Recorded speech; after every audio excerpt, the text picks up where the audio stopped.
Assalamu alaikum warahmatullahi wabarakatuh. Good morning to everyone and welcome again in our online classes. आज की हमारी online class का subject है sociology. Sociology में हम चैप्टर 3 के मुतालिक पढ़ रहे हैं, जिसका नाम है दर्जे फ़हरिस्त ज़ात, दर्जे फ़हरिस्त कबाइल और दीगर पसमानदा तबके। लास्ट सेशन तक के हमने दर्जे फ़हरिस्त ज़ात, दर्जे फ़हरिस्त कबाइल और दीगर पसमानदा तबकों की बेसिक इन्फॉर्मेशन हासिल की। इवन उसके अलावा दर्जे फ़हरिस्त कबाइल की कौन कौन सी खसूसियात हैं, उन खसूसियात के मुतालिक पढ़ा। आइए इस चैप्टर में हम आगे बढ़ते हैं। अब हम पढ़ेंगे भारत के कदीमी ज़ातों की दर्जाबंदी। किस तरह से भारत के कदीमी ज़ातों की दर्जाबंदी की जाती है, कौन कौन सी चीज़ के बेस के ऊपर उनकी दर्जाबंदी की जाती है, मतलब उनको अलग अलग ज़ात के बिना पर किस तरह से अलग निकाला जाता है। आइए इसको हम समझ लेते हैं।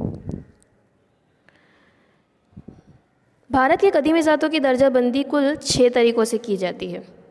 उनको अगर हमें अलग तरीके से निकाल कर लाना है, कुछ 6 तरीके ऐसे हैं जिनके ज़रिए हम उनको उनकी दर्जाबंदी कर सकते हैं। पहला है जुग्राफियाई लिहाज से, रिहाइश के लिहाज से।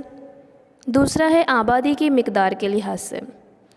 आदिवासियों की आबादी दर्जे झेल 3 तरह के जुग्राफियाई इलाकों में फैली हुई है। मतलब ज़्यादातर आदिवासी शिमाल मशरक़ी इलाका, वस्ती मरकज़ी इलाका और जुनूबी इलाका, इन 3 टाइप के इलाकों में आदिवासी ज़्यादा नज़र आते हैं।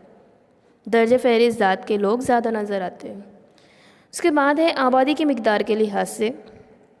तो डॉक्टर राज चौहान कदीमी ज़ातों की आबादी की मिकदार को 2 हिस्सों में तकसीम करते हैं, निहायत कम आबादी वाले इलाके और रियासतें, और दूसरा है वसी आबादी वाले इलाके और रियासतें। नेक्स्ट है तीसरा सकाफ़त के लिहाज से, और चौथा है मुआशी लिहाज से। मुआशी लिहाज से देखें तो कुछ बशरियात के माहिरीन ने कदीमी ज़ातों की दर्जाबंदी मुआशी लिहाज से भी की है, जिसमें उनका काम होता है शिकार, गल्लाबानी, खेती, कारखाने, सनतें वगैरह के हवाले से दर्जाबंदी की है। कुछ इस तरह से काम करने वाले आदिवासी जो उस इलाके में रहते हैं, तो उनको दर्जे फ़हरिस्त ज़ात में डाला गया है, शामिल किया गया है।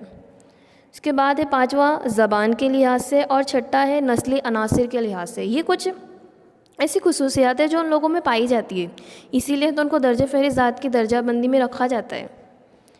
ज़बान के लिहाज से देखो तो आदिवासी भारत की तमाम कदीमी ज़ातों को ज़बान के लिहाज से 3 ज़बानों के ख़ानदान में दर्जाबंदी की है। आदिवासी कुल 3 टाइप की ज़बानें बोलते हैं, जिसमें है ऑस्ट्रोएशियाटिक ज़बान ख़ानदान, द्राविड़ी ज़बान ख़ानदान और सीनो तिब्बती ज़बान ख़ानदान। ये कुछ 3 टाइप की ज़बानों के ख़ानदान हैं, जो ये ज़बान बोलने वाले आदिवासियों को भी हम ज़बान के लिहाज से उनको दर्जाबंद किया गया है। तो इस तरह से आदिवासियों की जो दर्जाबंदी की गई है वो कुल 6 तरीक़ों से की गई है। जोग्राफियाई रिहाइश के लिहाज से, आबादी की मिकदार के लिहाज से, सकाफ़त के लिहाज से, मुआशी लिहाज से, ज़बान के लिहाज से और नस्ली अनासिर के लिहाज से। आइए नेक्स्ट देखते हैं। दर्जे फ़हरिस्त कदीमी तहज़ीबी तनु, इनका सांस्कृतिक लेवल क्या है, कल्चर किस तरह से होता है, किस तरह से उनमें भी तनु पाया जाता है। तनु के मानी तो हम पहले ही समझ चुके हैं। आइए इसको देखते हैं। अज़ीज़ तलबा, दर्जे फ़हरिस्त ज़ातों में शादी ब्याह का निज़ाम, रिश्तेदारी, ताल्लुकात, मलकियत का निज़ाम, मजहबी इदारा, जादू, अदलिया, फ़नून, मौसीकी, दास्तानें वगैरह उनकी समाजी और तहज़ीबी ज़िंदगी का इजहार करते हैं। ये सारी चीज़ें उनकी ज़िंदगी किस तरह होती है, उनकी लाइफ स्टाइल किस तरह से होती है, ये हमें बताते हैं। यहाँ भारत के दर्जे फ़हरिस्त ज़ातों के ग्रोह के कुछ तहज़ीबी तनुआत पर नज़र डालते हैं। भारतीय कदीमी ग्रोह फितरत के गौतर अलामतें, जो टोटेमवाद पे उन लोग यकीन रखते हैं, जैसे आपको तस्वीर नज़र आ रही है, इन चीज़ों का इस्तेमाल करते हैं। जादू, रक़्स, लोक संगीत, फ़नून वगैरह में मानते हैं। आदिवासी ज़्यादातर मौज मस्ती, नाच गाने, जश्न वगैरह का कोई भी त्यौहार वगैरह में उन लोग यूज़ करते ही हैं। फितरत के मुख्तलिफ़ अनासिर जैसे कि सूरज, आग, पानी, हवा, नबातात, उनका तहज़ीबी ज़िंदगी के साथ गहरा ताल्लुक़ है। इन सारी चीज़ों की वो पूजा भी करते हैं। फितरत की पूजा उनकी ज़िंदगी का एक अटूट हिस्सा है।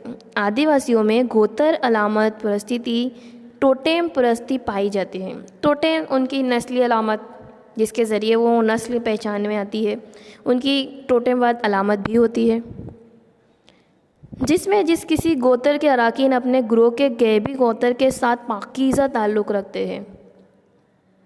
टोटेम के तय ग्रोह के सभी फ़र्द एहतराम, अकीदत, भक्ति और साथ ही खौफ का एहसास भी करते हैं। इसके अलावा आदिवासी लोग जादू, तंत्र, मंत्र का भी इस्तेमाल करते हैं और देखा जाए तो जादू की दो किस्में हैं जिसका वो इस्तेमाल करते हैं, सफ़ेद जादू और काला जादू। मोस्ट इम्पोर्टेंट सवाल है आपके बोर्ड के एग्ज़ाम के लिए, सेक्शन सी में ये सवाल कंपलसरी आता ही है अभी तक के जो भी पेपर है कि जादूना કેટલા પ્રકારો છે, जादू की कितनी किस्में हैं। तो इसका आंसर भी एकदम सिंपल ही होगा कि जादू की दो किस्में हैं, सफ़ेद जादू और काला जादू। सफ़ेद जादू में क्या होता है और काले जादू में क्या होता है। तो सफ़ेद जादू मुहाफ़िज़ फलाही करते हैं, वो कहलाता है सफ़ेद जादू, जो पॉजिटिव जादू होता है, किसी के फ़ायदे के लिए इस्तेमाल किया जाता है। उसके अपोजिट है काला जादू, तांत्रिक उलूम, भूत प्रेत से जुड़ा हुआ काला जादू। इस तरह से वो काला जादू, सफ़ेद जादू, इन चीज़ों पर भी यकीन रखते हैं।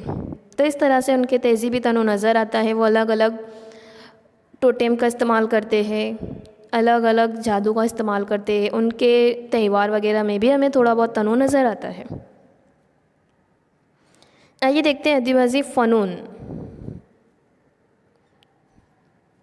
फ़नून की हम बात करें तो आदिवासी सैकड़ों सालों से फ़नून और जमालियात से जुड़े हुए हैं।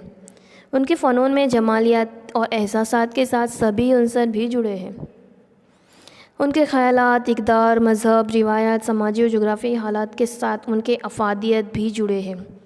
मसलन खूबसूरत कंघी और बाँस की टोकरियाँ। इन शॉर्ट आदिवासी सिंगार वगैरह में भी बढ़ चढ़ कर आगे ही थे। मौज शौक़ में वो आ गए थे और इस तरह से उनके फ़नून में वो सारी चीज़ें, चित्र वगैरह भी साथ में मिलकर बनाते थे। ये सारी चीज़ें हमने लास्ट सेशन में पढ़ ली है, फिर भी इसको एक बार और समझ लेते हैं। डॉक्टर विरियल वेन के मुताबिक भारतीय कदीमी ज़ातों के फ़नून में हकीकत पसंदी और अलामियत दोनों चीज़ें नज़र आती है। वो मुजस्समा साजी, मुसव्वरी दोनों को शामिल करते हैं। उनकी दीवारों, औज़ारों के अलावा ज़ेवरात में वो ज़ाहिर होते हैं। आदिवासी त्योहारों, खुशी के मौके ने शादी ब्याह वगैरह के मौक़ों पर घर की दीवारों को सजाते हैं। दीवारी तस्वीरों पर ये चीज़ें ज़ाहिर होती है। आदिवासी लोग कोई भी त्यौहार के टाइम पे मुसव्वरी करते हैं, ड्राइंग बनाते हैं और अपने घर की दीवारों को सजाते हैं। भारत के आदिवासी में मौसीकी और रक़्स में ताल, सुर ने साज़ों का संगम दिखाई देता है। उनके साज़ इलेक्ट्रॉनिक नहीं होते। ये चीज़ें तो आपने भी देखा होगा कि आदिवासी लोग डीजे वगैरह में इलेक्ट्रॉनिक चीज़ों का इस्तेमाल नहीं करते। वो फूंक मारना, हवा भरना, थाप देना वगैरह जैसी चीज़ों का, साज़ों का इस्तेमाल करते हैं, जिसमें सारंगी, बंसरी, तोर, तंबोर, ढोल, घंट, मृदंग वगैरह जैसी चीज़ों का इस्तेमाल होता है। तो इस तरह से हमने यहाँ देखा कि दर्जे फ़हरिस्त कबाइल की खुसूसियत देखी। उसके बाद दर्जे फ़हरिस्त ज़ात को किन चीज़ों के हिसाब से दर्जा बंद किया गया है, उसके अलावा उनमें तहज़ीबी तनु कौन चीज़ों का है, कौन सी चीज़ों का है, और उनके फ़नून, त्यौहार वगैरह के टाइम पे वो कौन सी चीज़ें करते हैं, ये सारी चीज़ें हमने देखी। आइए अब हम नेक्स्ट टॉपिक की ओर बढ़ते हैं, जो है दिगर पसमानदा तबके। गुजराती में इसे कहे कि अन्य पछात वर्ग, OBC, अदर बैकवर्ड क्लासेस। दर्जे फ़हरिस्त ज़ातों और दर्जे फ़हरिस्त कबाइल के मुतालिक हमारे आइन में खुसूसी एहतमाम किया गया है। ये हम भी जानते हैं कि हमारे आइन में दर्जे फ़हरिस्त ज़ात और दर्जे फ़हरिस्त कबाइल, इनके लिए कुछ अलग से सहूलतें दी गई है। इन दोनों ग्रोह के अलावा भी भारत के आइन में दिगर पसमानदा तबक़ात का तज़किरा है, जिसमें समाजी, तालीमी और मुआशी पसमानदा तबक़ात शामिल होते हैं। दिगर पसमानदा तबक़ात के लिए पूरे भारत की कोई फ़हरिस्त नहीं, बल्कि वज़रात तालीम के महकमे और रियासती हुकूमत ने ऐसी फ़हरिस्त बनाई है। भारत में सबसे पहले 1953 में 1953 में काका साहेब कालेकर की सदारत में कमीशन बैठाया गया। इस कमीशन ने मुल्क गिर पैमाने पर 2399 ज़ातों को पसमानदा ज़ातों की फ़हरिस्त में शामिल किया गया। इनके मुताबिक टोटल 2399 ऐसी ज़ातें थी जिसको दिगर पसमानदा ज़ातों में शामिल कर सकते थे। इस कमीशन ने समाजी दर्जे की तजरीज व पसमानदगी को बतौर पैमाना तस्लीम किया, ताहम उसकी सिफारिशात को कबूल नहीं किया। उसके अलावा भारत सरकार ने आइन की दफ़ा 15 और 16 के मकासद को मद्देनज़र रख कर 1979 में एक दूसरा कमीशन बैठाया, जिसको मंडल कमीशन के नाम से भी जाना जाता है। और इस पंच की सदर बैनुल अक़वामी शोहरत याफ्ता भारत के माहिर उमरानियात श्री एम.एन. श्रीनिवास थे और मंडल पंच को हस्बे ज़ैल काम सुपुर्द किया गया था। ये जो कमीशन बना था उनको कुछ काम दिया गया था जिसके हिसाब से वो ओबीसी दिगर पसमानदा तबके में कौन कौन सी ज़ात है, कौन कौन से ऐसे लोग हैं जिनका शुमार हो सकता है, वो चीज़ों को ढूंढना, सर्वे करना, ये उनका काम था। समाजी और तालीमी लिहाज से पसमानदा तबकात मुकर्रर करने के पैमाने मुतय्यन किए गए। मतलब तय किया गया कि समाजी और तालीमी लिहाज से हम किन लोगों को, कौन से उनकी कैटेगरी रहेगी जिसको हम गरीब या फिर पसमानदा के तौर पर शुमार कर सकते हैं, उसके लिए उन्होंने एक स्ट्रक्चर बनाया। उसके अलावा समाजी और तालीमी तौर पर पसमानदा तबकात की तरक्की के लिए इक़दामात की सिफारिश करना। जब वो ढूंढ लेंगे कि ये इतने लोग हैं जिसको हम इतने टाइप के लोग हैं जिसको हम दिगर पसमानदा तबकों में शामिल कर सकते हैं, फिर उनके लिए तालीम के लिए कौन सी स्कॉलरशिप होनी चाहिए, किस तरह से वो तालीम में आगे बढ़ सके और कौन कौन सी ऐसे योजनाएं हम बना सकते हैं, वो योजनाएं बनाने का काम और उसकी सिफारिश करने का काम इन्होंने किया। इसके अलावा हवामी खिदमात में मुनासिब नुमाइंदगी से महरूम पसमानदा तबकात के लिए मुलाजिमतों में रिज़र्वेशन की मुरामात से मुताल्लिक़ सिफारिशात करना। जिस तरह से हमें पता है कि ST/SC की सीट रिज़र्व है, सेम इसी तरह से OBC के लिए भी नौकरी वगैरह में उनके लिए कुछ अलग सहूलत देना, ये काम जो दूसरा कमीशन मंडल कमीशन बैठाया गया उनको सुपुर्द किया गया। और ये काम के जो सदर थे वो थे भारत के माहिर उमरानियात M.N. श्रीनिवास। इस तरह से हमने ये चीज़ें देखी कि किस तरह से दिगर पसमानदा तबकात के लिए मंडल कमीशन बनाया गया और उनको कौन से काम सुपुर्द किए गए थे। नेक्स्ट सेशन में हम देखेंगे कि समाज और तालीमी पसमानदगी मुतय्यन करने के लिए मंडल कमीशन के इख्तियार के पैमाने, मतलब समाजी और मतलब हम उन्हें कौन से एंगल से पसमानदा कह सकते हैं, उसके लिए उन्होंने एक स्ट्रक्चर तैयार किया था। वो क्या था, हम इसको नेक्स्ट सेशन में देखेंगे।